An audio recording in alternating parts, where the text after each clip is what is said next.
Hello, everyone. It's Monday afternoon, and I wanted to share with you an experience I had um, doing a birthday party. I think it was maybe about 10 to 12 years ago.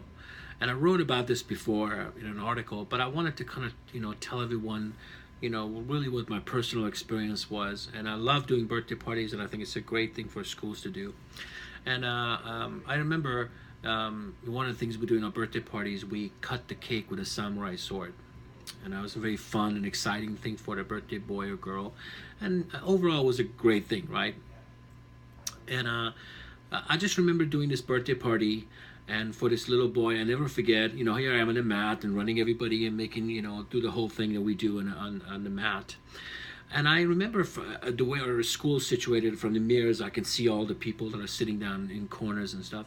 And I remember watching this little Japanese man who was sitting and watching the birthday party, probably waiting for his grandson. He was kind of bent over and really kind of an older gentleman who was sitting there.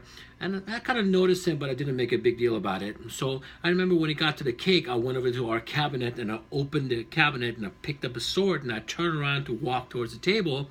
And I could see this man kind of sat up. When he noticed that the sword in my hand, he saw the katana in my hand. And he just kind of stood up a little bit more and just kept following me with his eyes. But he had this, I can't explain what it was. Just this, his face, like he looked kind of like, oh, what are you gonna do? Like he was proud. I don't know what it was. And I remember going over there and I cut the cake and everybody's saying happy birthday. And I can see from the corner of my eyes that he goes to the front door and he goes out. But and it just gives me chills thinking about it because I never made a conversation with this man, and this is all the conversations in my head.